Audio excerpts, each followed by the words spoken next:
எல்லாம் அல்ல இறைவனுடைய பெருங்கருணையினாலே 478வது வார வளமான வாழ்வுக்கு வழிபாட்டு சிந்தனைகள் அபிராமி பட்டரின் அருள் பெரும் ரகசியம். அது நிறைய பேர் சாமி கும்பிடும். அந்த நிறைய பேர் சாமி கும்பிட்டா கூட வெளிப்படையா இறைவனால் எனக்கு அளிக்கப்பட்ட கொடையினால் ஏற்பட்ட நன்மை இது என்று பிரத்யக்ஷ பிரமாணம். அப்படின்னா பிரத்யட்சம்னா மெய், வாய், கண், மூக்கு, செவி, மனம், புத்தி, அகங்காரம். இந்த 8க்கும் ஏதாவது ஒன்று என்னவாகும்? புலப்படும். அப்படி ஊரறிய உலகறிய இதுதான் இப்படித்தான் அப்படின்னு நடந்திருக்கா? அப்படி யாருக்காவது சொல்லியிருக்காளா? அம்பாள் சொல்லியிருக்காளா? சாமி சொல்லியிருக்காளா? அப்படின்னா நம்ம அதை விரல் விட்டு தான் என்ன வேண்டியது. இதுதானே 1000 வருடங்களில் பல ஆயிரம் மனிதர்கள் பிறந்திருக்கிறார்கள். 100,000 கோயில்கள் இருந்திருக்கின்றன. ஆனால் பக்தர்களின் பெயர்களை மிக சிறப்பாக தனியாக எடுத்து இயம்புகிற பொழுதே அதற்கு ஒப்பானவரும் மிக்கானவரும் இல்லைங்கிறது நமக்கு தெரியும். 63 நாயன்மார்கள் என்று மிக அழகாக செய்தும் வரையறுக்கிறது. வைணவம் வேற எந்த நோக்கத்திலையும் சொல்ல உங்கள் திருப்பாத கமலங்களை கேட்டுக்கிறேன். இன்னைக்கு நான் எடுத்துக்கிற தலைப்பை புரிய வைக்கிறதுக்கு நான் முயற்சி பண்ணுறேன். வேற எந்த நோக்கமும் இல்லை. அதில் ஆழ்வார்கள் 12 அப்படின்னு சொல்லி, அப்போ இதெல்லாம் ஒரு அளவுக்கு உட்பட்ட எண்ணிக்கையாக இருக்கிறது. அந்த எண்ணிக்கையில் சொல்லப்பட்டவர்கள் இறைவனை ஆட்பட்டதாக சொல்லப்பட்டதற்கு பல நூற்றாண்டுகளை கடந்து அவர்கள் வாழ்ந்த இடம், அவர்களை ஆட்கொண்ட பகுதி, இவைகளெல்லாம் முழுவதுமாக நம்பும் வகையிலே ஆர்கியாலஜிக்கல் எவிடன்ஸ் சொல்கிறோம்ல, அந்த மாதிரி ஒரு சில விஷயங்களை நம்ம பார்க்குறோம். சேக்கிழார்னு ஒருத்தர் இருந்தாரா அப்படின்னு திடீர்னு ஒரு மனுஷனுக்கு ஒரு கேள்வி கேட்குறான்னு வச்சுக்கோ. விஞ்ஞான யுகத்தில் தோன்றியிருக்கான் அப்படின்னு சொன்னால் இருந்தாருப்பா, ஒரு கோயில் கட்டியிருக்காரு. இந்த கோயிலை நீ கல் எடுத்து ஒரு ரேஸ் வச்சுருக்கான், அதை அடித்தா எத்தனை வருஷத்துக்கு முன்னாடி இருக்குங்கிறது தெரிஞ்சிடும். அது மாதிரி நீ அடித்து பார்த்துக்கோ, இத்தனை வருஷத்துக்கு முன்னாடி இருந்திருக்கு, இவர் கட்டினார், அவருக்கு பின்னாடி கல்வெட்டில் செய்தி இருப்பார் அப்படின்னு. ராஜராஜ சோழன் ஒருத்தன் இருந்தானா அப்படின்னா அவன் இத்தனாவது இடத்துல இந்த இடத்துல இந்த மாதிரி பண்ணியிருக்கான், அவனுடைய அரண்மனை இந்த மாதிரி இருந்திருக்கு, அவன் இந்த இடத்துல யுத்தம் பண்ணியிருக்கான் அப்படிங்கிறதெல்லாம் நம்ம எடுக்கிறோம். அப்போது இந்த மாதிரி ஒரு பிரத்யட்சமாக நம்ம சொல்கிறவா விரல் விட்டு எண்ணக்கூடிய அளவுக்கு இருக்கும்போதே சாமானியர்களாலே அதை அடைய முடியவில்லை அப்படிங்கிற ஒரு பிரச்சனை இருக்கு. இதுதானே? அதுக்குதான் அருளாளர்கள் தோன்றி தோன்றி தோன்றி தோன்றி அப்பப்போ ஏதாவது ஒரு திருமுறையை வெளிப்படுத்தி ஏதாவது ஒரு விஷயத்தை, ஒரு ஸ்தோத்திரத்தை சொல்லி நம்ம அதை கேட்குறோம், காதால கேட்குறோம். அதை மாதிரி நாம் அந்த அருளை பெறுவதற்கு என்ன செய்யணும் அப்படிங்கிறத அவன் மிக மிக வலியுறுத்தி சொல்லுகிறார்கள். ஒவ்வொரு அடியார்களும் சமயப்புறவர்களும் அதை வலியுறுத்தி சொல்லுகிறார்கள். அந்த வலியுறுத்தி சொன்னதை பின்பற்றி நம்ம அதை அடையிறது அப்படின்னா மோட்சம் கிடைக்கல, சொர்க்கம் கிடைக்கல, வாழ்வியல்ல சில தீங்குகளையாவது நிவர்த்தி பண்ணியிருக்கா அப்படின்னு சொன்னால் யாரோ ஒரு சில பேர் தான் நம்ம என்ன பார்க்குறோம். அதை நம்ம அனுபவ சாத்தியப்படுத்திக்கிறது எப்படி அப்படின்னு எல்லா அடியவர்களுமே ஒரு மேலோட்டமாக ஒரு பார்வை பார்த்தோம்னா அது அபிராமி பட்டம் கொஞ்சம் எளிமையாக இருக்கும். அதனால நான் சொல்கிறது எழுதுறேன். அந்த மாதிரி நிறையா பேர் எழுதியிருக்கா, அந்த பாடல்கள் பழிக்குது, அந்த மாதிரி சொல்கிறோம். அருளை பெறுகின்ற ரகசியம் அப்படின்னா எனக்கு கார்த்தவீர்யார்ஜுனன்னு ஒரு பெரிய அரசன். இது ஒரு தொன்மம், பல ஆயிரம் ஆண்டுகளாக வேதங்களிலே பின்பற்றப்படுகிற இந்த கதை. ஏன்னா வேதாந்தத்தில் இந்த ஒரு பகுதி ஒரு கதையாக சொல்லியிருக்கான். இந்த தொன்மத்துக்குள்ளே ஏதோ ஒரு ரகசியம் மறைஞ்சிருக்கு. அந்த மறைஞ்சிருக்கிறத வச்சு நம்ம கண்டுபிடிக்கிறோம். அதில் ஒரு கிருத்தவீரியன்னு ஒருத்தன் இருந்தான், அவன் இறந்துட்டான். நான் கதை சொல்ல அபிராமி இந்த தான் சொல்கிறேன். கார்த்தவீரியன்னு கிருத்தவீரியனுக்கு பிறந்தவன். கார்த்தவீரியன் அடுத்தது அவனுடைய பையனை மன்னனாக்குறது, பரம்பரையாக மன்னனாக்குறதுங்கிறது நம்ம பார்க்குறோம். அந்த மாதிரி நான் சொல்கிற கதை ஒரு 3000 வருஷத்துக்கு முன்னாடி உள்ளது. உபனிஷத்து வேதத்தில் இருக்குது. வேதத்தை விட சாராம்சமாக இருக்கிறது உபனிஷத்து தானே. அடியோ முடியோ அப்படின்னு சொல்லுவார். இதெல்லாம் விட்டு தெளிவாக சொல்லுவார். அங்கத்தை தனியாக சொல்லுவார். துருதிகளின் பனையும் கொழும்பும்பார், பதி கொண்ட வேறுன்னு சொல்லுவார். அவ்வளோ ரகசியத்தை ரொம்ப விளக்கமாக சொல்லுவார். வேதம் சொன்ன வழின்னு சொல்லுவார். அந்த மாதிரி சொல்லும்போது ஒன்னோட ஒன்று ஸ்டெப்பில் உயர்ந்தது வேதாந்தம். அந்த வேதாந்தத்தில் வரக்கூடிய ஒரு தொன்மங்களில் இது ஒரு தொன்மமாக இருக்கு. அவன் போய் என்ன பண்ணுறான், மன்னனாகணும்னு சொல்கிறான். எல்லாருமே நமக்கு ஒரு ஒரு அரச பதவி கிடைக்கிறது அப்படின்னு சொன்னால் எல்லாருமே அதை முன்னாடி போய் என்ன பண்ணிப்போம், வாங்கிக்கிறதுக்கு நம்மலாம் தயாராக இருப்போம், ரெடியாக இருப்போம். உடனே நமக்கு அந்த பதவியை கொடுத்துட்டா தேவைதான்.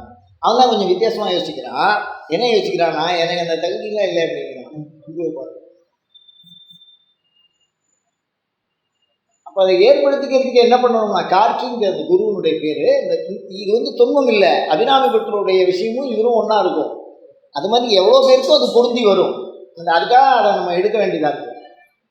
அந்த தொன்மத்தின் மூலியமாக ஒரு ரகசியத்தை நான் உங்களுக்கு சொல்ல விளக்க முற்படுகிறேன், அவ்வளோதான். இப்போ என்னன்னா, அவன் சொல்கிறான், நான் ராஜாவாக இருக்கணும்னா எனக்குன்னு ஒரு சில குவாலிட்டிஸ்லாம் வேணும். அந்த குவாலிட்டிஸ் என்கிட்ட இப்போ இல்லை, அந்த பண்புகள் என்னிடத்திலே இல்லை. அதை நான் பெற்ற பிறகு மன்னனாகிறேன். அதுதான் அந்த ஒரு பண்பு இருக்க. முதலில் தன்னிடத்தில் உள்ள குறையை மனிதன் அறிய வேண்டும். இப்போ நம்மகிட்ட உள்ள விஷயம் எப்படின்னா, அடுத்தவா பண்ண குறையெல்லாம் பக்கம் பக்கமாக சொல்லுவோம், பெரிய பேப்பரில் எழுதி ஒட்டுவோம், பிரமாதமாக இருக்கும் நம்மளுடைய சுபாவம். அது வரவே வராது. உபனிஷத்துடைய ரகசியம் ஆரம்பம் அடுத்தவர்களின் குறையை காணுகிற பண்பு. அது மானுட இயல்பு. அந்த இயல்பை மீறி தன்னிடத்திலே இருக்கின்ற குறையை மிக தெளிவாக அறிந்தவனாக இருக்கிறான். அதுதான் விஷயம். இப்போ சொன்னாரே, நீ போகணும் முடிவு பண்ணிட்ட, அதனால் இந்த மாதிரி ஒரு காட்டுக்குள்ளே ஒரு பேரை சொல்லி இந்த இடத்துல போய் பாரு, ஒரு சன்னியாசி இருப்பார். என்னது, ஒரு சன்னியாசி இருப்பார் அப்படின்னு சொல்கிறான். அவன் சொல்கிற காட்டுக்குள்ளே போனவன் எவனும் திரும்பி வந்தது எவ்வளோ பாருங்க. முதல்ல தன்னுடைய குறை அவனுக்கு தெரியறது. இந்த விஷயம் நம்ம ஞாபகம் வச்சுக்கணும். நம்மிடத்திலே என்ன குறை இருக்கிறது என்பதை அறிந்தால் அது உபாசனையின் ரகசியம். இந்த குறையை எவன் அறியவில்லையோ அவன் மேற்கொண்டு அடுத்த ஸ்டெப்புக்கு போக முடியும். அது தொண்ணூன்னா வெள்ளம் போல கொஞ்சம் கொஞ்சமாக அந்த கிரிக்கெட்டில் அந்த பந்து விழறதெல்லாம் போய் எப்படி நிறுத்துகிறாளோ அந்த மாதிரி இந்த உபநிஷத்தை பார்க்கணும். நீங்கள் கடகடங்கெல்லாம் போயிட முடியாது, தள்ளிட முடியாது. உபநிஷத்து மொத்தம் 6 வரியாக இருந்ததுன்னு வச்சுங்களேன். அந்த 6 வரியுமே நீங்கள் 6 வருஷம் படிக்கணும். திருமூலர் வாக்கு மாதிரி அவ்வளோ கவனமாக அதை நீங்கள் நோக்கணும். இப்போ அவன் அந்த காட்டுக்குள்ளே போய் இந்த இடத்துல ஒரு சன்னியாசி இருக்கார் அப்படின்னா, அந்த காட்டுக்குள்ளே போனவன் எவருமே திரும்பி வர்றதில்லை. அதுதான் அந்த பண்பு. அப்போ உபாசகனுக்கு 2ஆம் நிலையிலே இருக்க வேண்டிய தன்னிலை குறையை உணர்ந்தவனாக இருக்க வேண்டும். 2ஆம் நிலையில் இடைவிடாத முயற்சி இருக்க வேண்டும். ஏய்யா அதுக்குள்ளே இவன் போடுறது, போனால் திருப்பி போடுறோம் இல்லைன்னு தெரிஞ்சு போச்சு, அப்புறம் அதுக்குள்ளே போய் நாம எப்படி போடுறது. இந்த குரு போகாத ஊருக்கு வழி சொல்லிட்டு போகிறார். குருவை சொல்ல மாட்டோம் நம்ம இல்லை, நம்மளால கண்டிப்பாக நானாக தான் சொல்லுவேன். அந்த மாதிரி ஒரு வழியை காமிச்சுருக்கேன். அந்த காடு, புலி, சிங்கம் எல்லாம் இருக்குது. அங்கே போனவன் எவனுமே திரும்பி வந்ததா வரலாறுலேயே இல்லை. யாராவது தோற்று ஓடி போனவன் அந்த காட்டுக்குள்ளே போயிட்டாங்கன்னா அவனையும் விட்டுட்டு போயிடுவான் அந்த ராஜா. ஏன்னா அவன் திரும்பி வர முடியாது. புரியுதா உங்களுக்கு? எப்படி இருந்தாலும் அங்கே போய் சமாதானம் அவன்.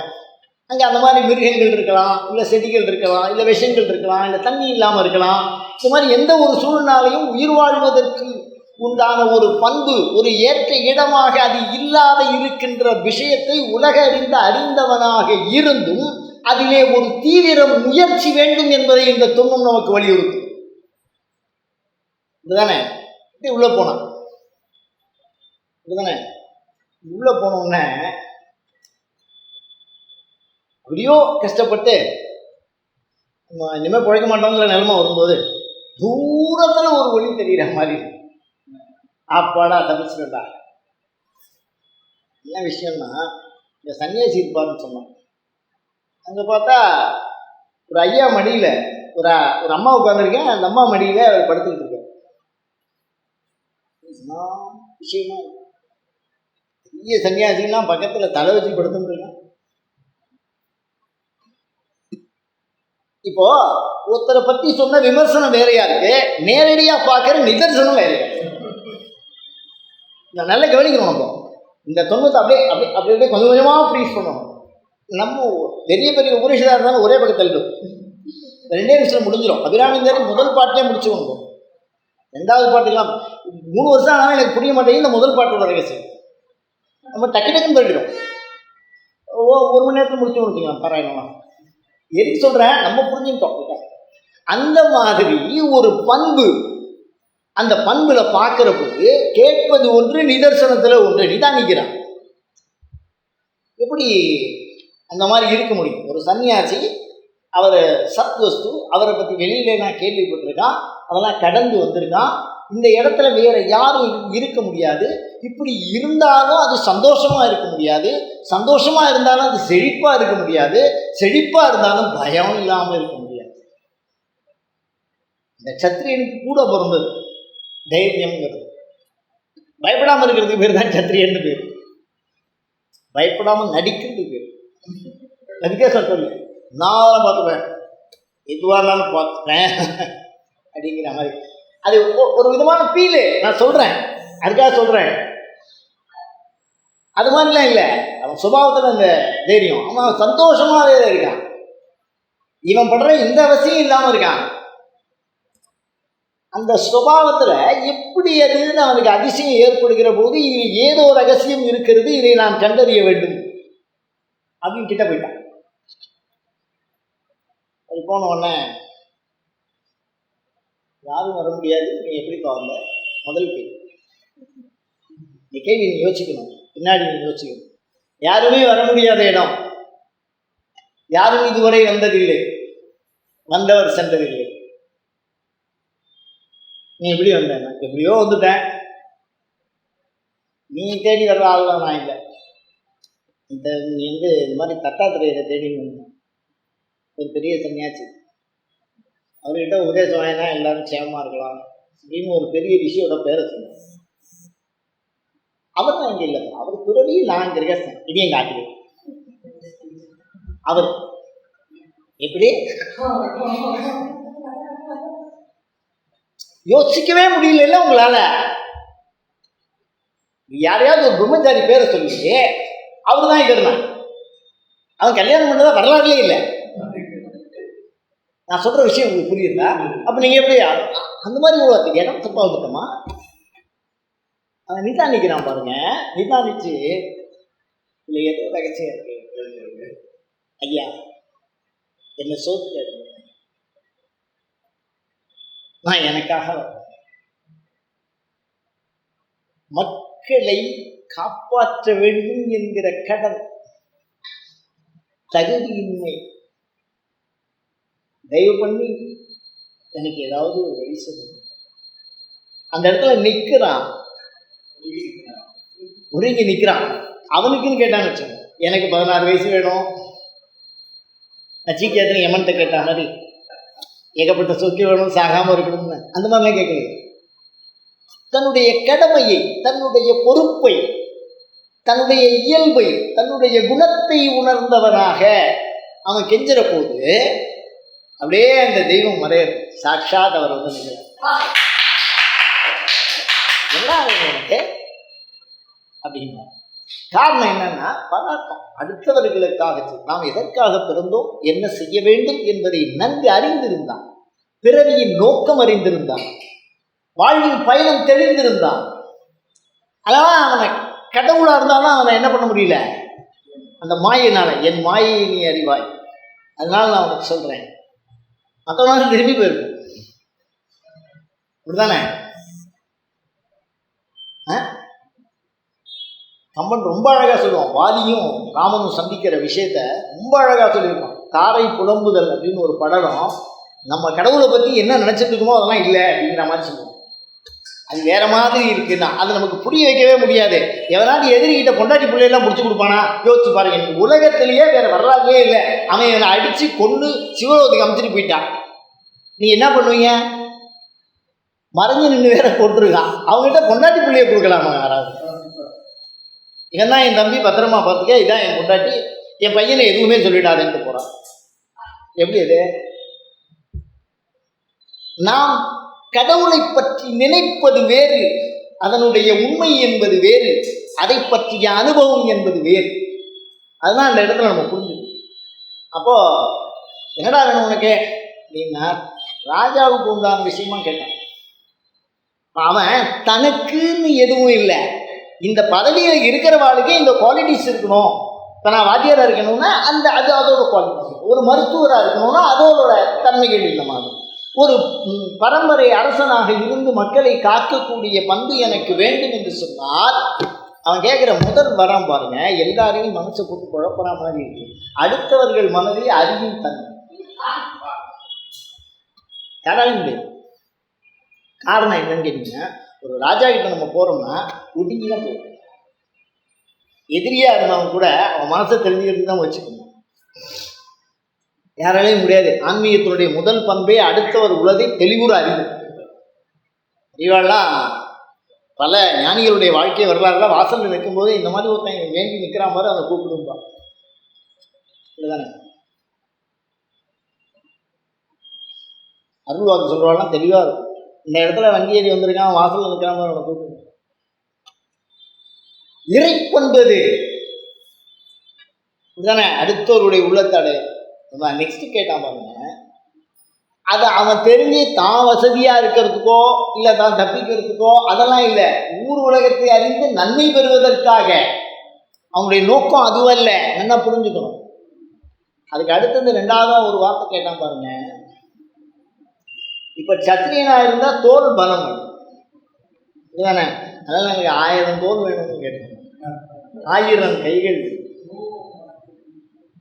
நம்ம எல்லாரும் என்ன யோசிப்போம்னா, 1000 கைகள் வச்சு என்னையா பண்ணுவோம். இந்த பக்கம் வந்து தோல் வலிக்க ஆரம்பிச்சு, இப்படி தூக்க முடியாது, சாப்பிட முடியாது, அப்படிதான் யோசிக்கிறோம். அந்த உபநிஷத் மிக அழகாக சொல்லுகிறது, ஒரு மனிதனுக்கு சிந்தனை ஒன்றாக இருக்க வேண்டும், ஒரு அரசனுக்கு செயல் பல ஆயிரமாக இருக்க வேண்டும். அவன் எல்லா காரியத்தையும் பார்க்கணும். இந்த பக்கம் கோயில் கட்டணும், இந்த பக்கம் எதிரி அழிக்கணும், அந்த பக்கம் நல்லவனை காப்பாற்றணும், இந்த பக்கம் வரியை வசூல் பண்ணணும், அந்த இடத்துல உண்மையாக இருக்கணும், இந்த இடத்துல காப்பாற்றின்னு வந்தவனை சரி பண்ணணும்னா அவனுக்கு 4 பக்கமும் செயலாற்றல் வேண்டும் என்பதை கரங்களாக மிக அழகாக அதிலே சொல்லியிருக்கு. 1000 கரங்கள் வேண்டும் என்று சொன்னால் 1000 செயலாற்றல் மிக்கவர்களாக இருந்திருக்கிறார்கள் நம் சன்னியாசி. சன்னியாசினா 3 வேளை சாப்பிடாம பிச்சை எடுக்கிறதா இல்லை, ஒவ்வொருத்தரும் 10 பேர் அடிப்பான். அந்த மாதிரி பலத்தோடு இருந்திருக்கான் சாப்பிடாம. நம்ம சாப்பிட்டா ஏந்திரிக்க முடியாது, கொஞ்சம் அந்த குச்சை பிடிப்பான், லேச கொஞ்சம் உடம்பு நடுக்கிற மாதிரி சொல்றப்பான். நம்ம சொல்ல முடியுமா? அவன் அந்த மாதிரி ஆள சொல்லலை. பட்னி இருக்கிறவனே பிச்சை எடுக்கிறவனே 100 பேருக்கு கொடுப்பான், அள்ளினா பாத்திரம் வரும். கொடையாளியாக இருந்தான், கையிலே பிச்சை பாத்திரத்துடன். ஆற்றல் வல்லவனாக இருந்தான், ஆயுதம் இல்லாதவன். வீரம் உள்ளவனாக இருந்தான், அடக்கியவனாக இருந்தான், இந்த உலகத்தை ஆளுகிறவனாக இருந்தான் சன்னியாசி. அப்படித்தானே? அதோட பண்பு வேற. பார்க்கறது ஒரு மாதிரி இருக்கு, உள்ள ஒரு விதமா இருக்கு. அப்படித்தானே? அதனால 1000 கரங்கள் வேண்டும் என்று கேட்டான். இது வந்து தொன்மம் வேற. அந்த விஷயத்தான் நம்ம புரிய வைக்கணும். அந்த மாதிரி உபாசனைக்கு 1000 கரங்கள் வேண்டும் என்று. அதுக்கு அடுத்தது ஒரு வார்த்தை கேட்கிறான் பாருங்க, எனக்கு ஒரு உயர்ந்த வீரனால் மரணம் வேண்டும். யாராவது கேட்பாங்க? உலகத்தில் இவன் கேட்க மாட்டான் சார். எனக்கு மரணம் வேணும்னு கேட்டா நம்ம எல்லாருக்குமே என்ன யோசிப்போம்? அப்போ அது துணிச்சல் வேணும்ல, அந்த பண்பு வேணும். கடவுள் 10 பேரை சிபாரிசு பண்ணி கடவுள்கிட்ட அனுப்புறோம்னா அதுக்கு உண்டான பண்போ அந்த சிறப்போ என்ன வேணும்? மரணத்தை கண்டு அஞ்சாதவனாக அவன் இருக்கிறான், வாழ்க்கையை கண்டு கெஞ்சாதவனாக அவன் இருக்கிறான். அப்படிதானே? தன் அறத்தை மிஞ்சாதவனாக இருக்கு. அப்படிதானே? எவ்வளவு விஷயம் இருக்கு அதுக்குள்ள. மரணத்துக்கு கேட்டான் நான். அதுக்கப்புறம் ஒன்று கேட்குறான் பாருங்க, இதுதான் நம்ம எல்லாருமே தெரிஞ்சுக்க வேண்டிய ரகசியமா இருக்கு. இது எல்லாத்தையும் அபிராமத்தில் கேட்டாரு. இது எல்லாத்தையும் அவர் என்ன கேட்டாரு? கேட்டுட்டார். அதுதான் அபிராமி பட்டர் அருளை பெறுவதற்கு உண்டான ரகசியமாக நான் எடுத்துக்கொள்ள வேண்டியதுன்னு நான் சொல்கிறேன். இந்த தொன்மம் நமக்கு இறையருளை பெற்றுத்தருவதற்கு உண்டான ஒரு நுட்பமான வழிமுறைகளை, இந்த கீ அப்படிதானே, சாவி, நம்பர், புதையலின் இடம், அதை மார்க் பண்ணுற மாதிரி கடவுளின் அருளை பெறுவதற்கு உண்டான தகுதி. கடைசியில் கேட்டான், நான் தப்பு பண்ணும்போது பக்கத்திலே இருந்து செலுத்துகிற ஒரு ஆள்.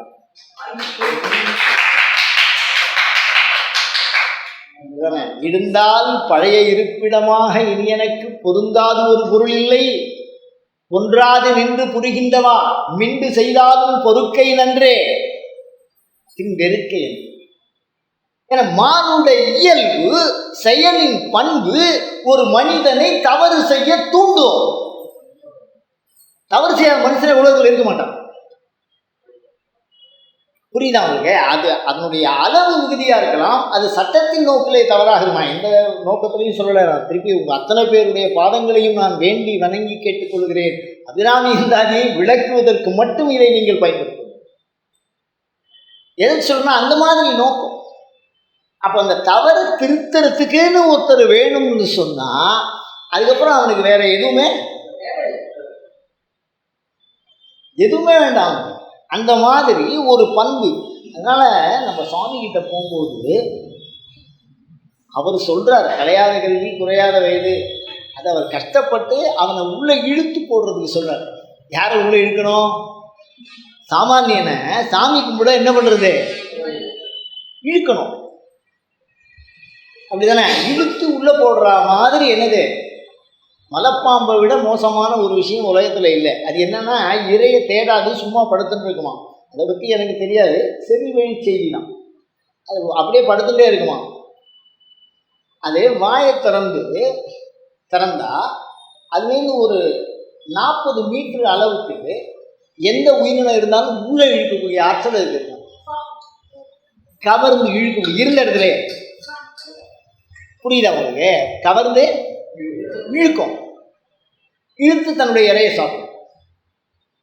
தான் நகராது. இப்போவும் சாதாரணமாக சொன்னீங்கன்னா மலைப்பாம்பு மாதிரி தூக்குறாங்க. இதே பிறந்துக்கிட்டே இருப்பான்.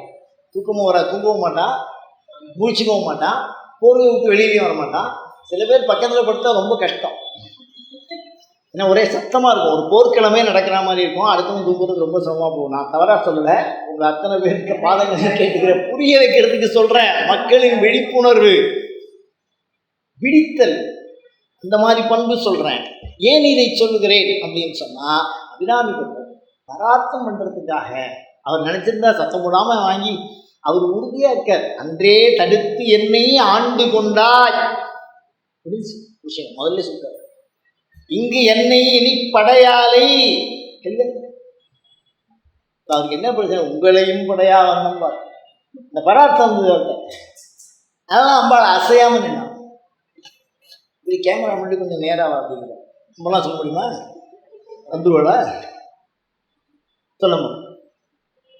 நின்றுல சொன்ன ரொம்ப ஒரு சாமி பார்த்த அழகுக்கு ஒருவரும் சொல்லிட முடியுமா? தகைமை நாடி விரும்புவது ரொம்ப அட்டாத தகைமை எனக்கு தேவை இருக்கு. அதனால 1-2 வார்த்தை என்ன சொல்றேன்? மானே முதுகன் முடியாது, மான் மாதிரி உள்ள போயிட்டு கொடுக்கலன்னா மனிதன் அவ்வாறு நினைக்கிறார். அந்த நினைவை அவர் என்ன பண்றாரு? வெளிப்படுத்துறாரு. எந்த மாதிரி நெஞ்சிலேந்து எந்த மாதிரி நெஞ்சை அவர் பெற்றார், அவருடைய பக்தியினுடைய விஷயம், அவருடைய உள்ளம் எப்படி இருந்தது, நுழைவாயிலில் எப்படி இருந்தது, கொஞ்சம் கொஞ்சமாக அது எவ்வாறு வளர்ந்தது என்பதை அபிராமி என்றாதியிலே தெள்ளத் தெளிவாக நம்மால் பார்க்க முடியும்.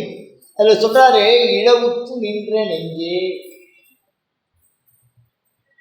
இழவுன உயிர் போனவன் பின்னாடி செத்து போன குணத்தை வச்சு அழகு, அப்படிதானே? இழவுற்று நின்ற நெஞ்சே. இந்த உடம்பை பற்றியே நினைச்சுக்கிட்டு இருக்கான்.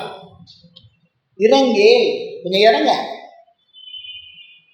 அப்படி. இன்னும் ஒரு என்ன புண்ணியம் செய்தனமே மனமே. அப்ப எந்த அளவுக்கு வசந்துருக்கு? என்னில் ஒன்றுமில்லா வெளியே எந்த நெஞ்சகமே. அதுதான் அம்பாளுக்கு இங்கே இருக்காங்க. அப்ப எப்படிப்பட்ட நெஞ்சு? அரியேன் வல்லபம் ஒன்று அரியேன் சிறியேன் மிண்டு செய்தாலும், இதெல்லாம் அவருடைய பண்பு. இந்த பண்புலேருந்து எப்படிப்பட்ட பண்பாக மாறி இருக்கே,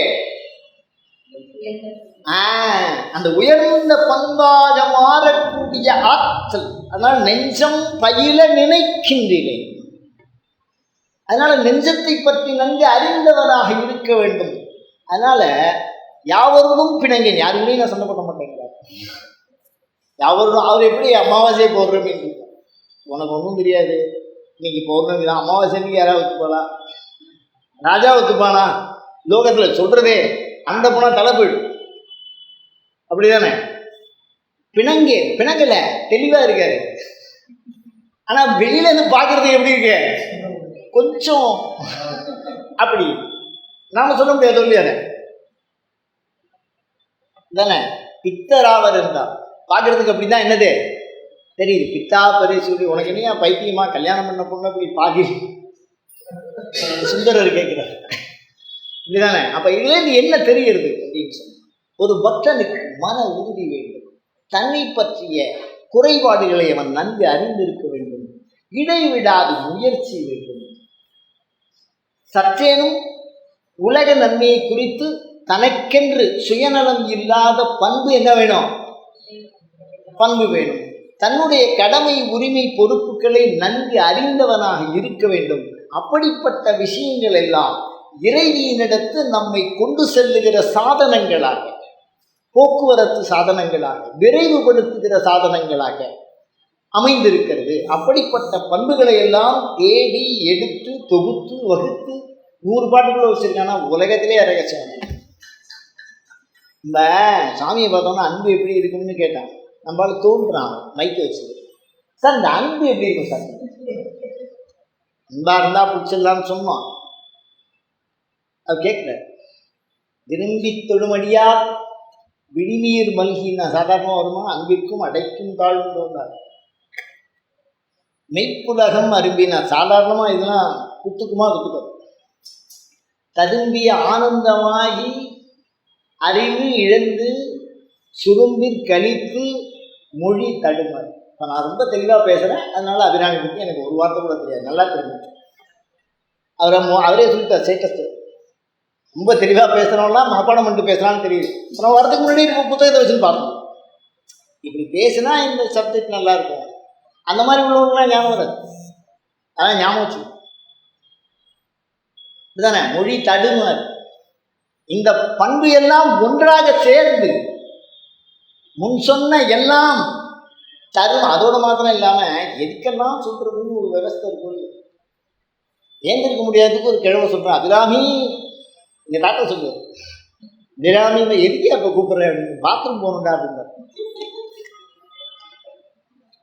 தப்பா இருக்காது, தயவு பண்ணி சொல்கிறேன். உங்கள் பாதார விதங்களை கேட்டுக்கிறேன், எனக்கு எந்த நோக்கமும் இல்லை. உட்கார்ந்தா நின்றும் இருந்தும் கிடந்தும் நடந்தும் மலத்தில் இருந்தாலும் ஜலத்தில் இருந்தாலும் அவளை பற்றி எனக்கு ஞாபகம். என் இயலாமை எனக்கு உதவுகிற ஒரே பண்பு, நான் நம்புகிற ஒரு பண்பு, என்னுடன் வாழுகிற ஒரு பண்பு. அப்படி இருந்தாலும் அபிராமின்னு உட்கார்ந்தா இருந்தால் சொல்ல முடியும். நின்றும் இருந்தும் கிடந்தும் நமக்கு சொல்லி தானே மறப்படும். நீங்கள் மறந்து போய் அப்புறம் அப்படி ஞாபகம் அப்படிதானே? நினைத்தாலும் நினைவுக்கு வரவில்லை அப்படிதானே? அப்படிதான் இருக்கு. அத மாதிரி பண்பு வேண்டும் என்பதை அதற்கான மெய் அடையாளங்களை எல்லாம் நமக்கு சொல்லுகிறார். அன்பு வந்தா இப்படிலாம் வரும். உள்ளத்துக்குள்ள இன்னொரு அடையாளம் சொல்றா பாருங்க, கருத்தினுள்ளே தெளி நின்ற ஞானம். இந்த நின்ற ஞானம்ங்கிறது என்னன்னா, அதுதான் கொஞ்சம் சிக்கல். நான் 7வது படிக்கும்போது கரெக்டாக அந்த 3 மணி நேரம், அந்த 2.5 மணி நேரம் எக்ஸாம் வைக்கிறோம்ல, அதில் இந்த 2.25 மணி நேரத்தில் தான் அந்த முதல் கேள்விக்கு எனக்கு ஆன்சர் வரும். அதை வேகமாக எழுதும்போது அந்த ஒரு பாட்டு கொண்டியும் வராது. தாரமக்குண்டி தாரமக்குண்டி தாரமக்குண்டி தாரமக்குண்டி 3 தடவை வர மாட்டேங்க. அது நின்ற ஞானம், அது சென்ற ஞானம். புரியல என்னது? நின்ற ஞானம். நான் இனிமேல் எந்த பழக்கத்துக்கும் போகிறதில்ல, சாப்பாடு இனிமேல் சாப்பிட்றதில்லை இந்த சாப்பாட்டை அப்படின்னா அங்கே போனோம்னா அந்த பசியில் டக்குன்னு என்ன பண்ணுவோம்? அப்போ இல்லை, சாப்பிட்டதுக்கு அப்புறம் யோசிப்போம். அது அது மாதிரி அது சென்றங்க, அதான் தெளி நின்றங்க. அது என்ன சொல்கிறார்? திகழ்கின்றது என்ன திருவுளமோன்னா, நான் அந்த மாதிரிலாம் எதையும் நினைக்க மாட்டேன். என் மனசு கெட்டதை குறித்து தான் பாகும். திருகளாகிய சிந்தை திருத்தலாம்னு சொன்ன மாதிரி கெட்டதை குறித்து தான் என்னுடைய மனசு ஆசை கடலில் அலபாயும். இப்போ ரொம்ப தெளிவாக இருக்க மாதிரி எனக்கே தோணுது. இது என்னோட காரியம் இல்லை. தெளி நின்ற ஞானம் திகழ்கின்றது என்ன திருவுளமோ.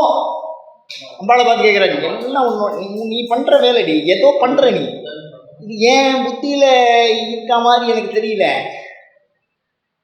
அப்போ அந்த மாற்றத்தை மிக தெளிவாக உணர்கிறார். அப்படிதானே? அதுக்குள்ளே போகணும். அதுக்குள்ளே போனால் தான் தெளிகின்ற ஞானம். அப்படிதானே? நிற்கேம்பர் நிற்கேன எவ்வளவு சொன்னாலும் நம்ம மனசு என்ன பண்ணிடும்? தொக்குன்னு விடும். பத்ரகி ரொம்ப ரொம்ப ரொம்ப வருத்தப்படுற மாதிரி சொல்லுவார். லீலா கிளின்னம் விகந்தி ஜுகுப்சிதம். நம்மளுடைய மனசு எப்படின்னு சொல்லுவார்? அது நாய் மாதிரி இருக்கான். அபிராமபட்டர் சொல்லுவார், லீலா கிளின்னம் விகந்தி ஜுகுப்சிதம்னா யாரோ மாம்சத்தை போட்டுட்டான்,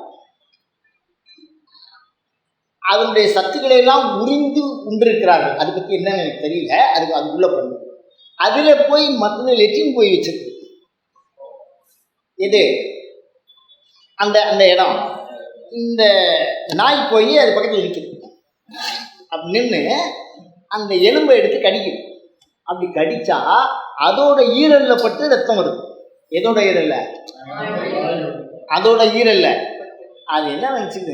நல்லா இருக்கியா மாமிசம், மாமிசம் நல்லா இருக்கே அப்படின்னு நினச்சிக்குது. அது வெறும் பூவா நெளியுது. அது பக்கத்தில் நிற்க முடியாது. பக்கத்தில் இந்திரன் போய் நிற்கிறான். போன பிறவியில் ராஜாவாக இருந்தான், பண்ண பாவத்தினால நாயாக இருக்கான், உனக்கு நான் மோட்சத்தை தரண்டான்னு பக்கத்தில் அப்படி கம்பீரமாக போய் நிற்கிறான். அதே அப்படியே சத்தம் போடாமல் திரும்பின்றான். ஏன்னா அந்த துண்டை அவன் கேட்க போகிறான்.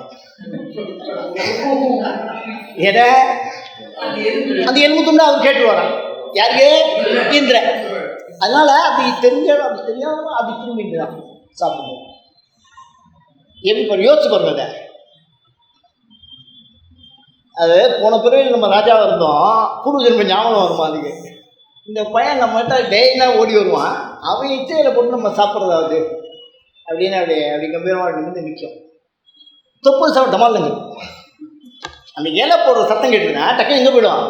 அங்கே போய்டும். அப்படி இருக்கு மனது. அப்படி ஒரு கம்பீரம், அப்படி ஒரு உறுதியை நாம் பெற வேண்டும். திருவந்தே ராஜா வருணோ திருவந்தேவோ ப்ரஹஸ்பதி திருவந்த இந்திர சாக்னிச்ச ராஷ்டிரந்தார யதாந்திரும. முதல் மந்திரம். அந்த உள்ள உறுதியை நமக்கெல்லாம் ஊயமை அருள வேண்டும். அதனுடைய உள்ளீடுகளை எல்லாம் நாம் உணர வேண்டும். அப்படிப்பட்ட அந்த உணர்ந்து பண்ணுகிற போது அபிராமி நேரடியாக வரும். அபிராமி பற்றிக்கு எப்படி அமைக்கிறோம்னாலும் அப்படியே வருவா. அயம் தர்மஹா உத்தரோத்தராபிவிருத்திரஸ்து. அடுத்த வார சிந்தனையாக இறையருட்பதம். அயம் தர்மஹா உத்தரோத்தராபிவிருத்திரஸ்து.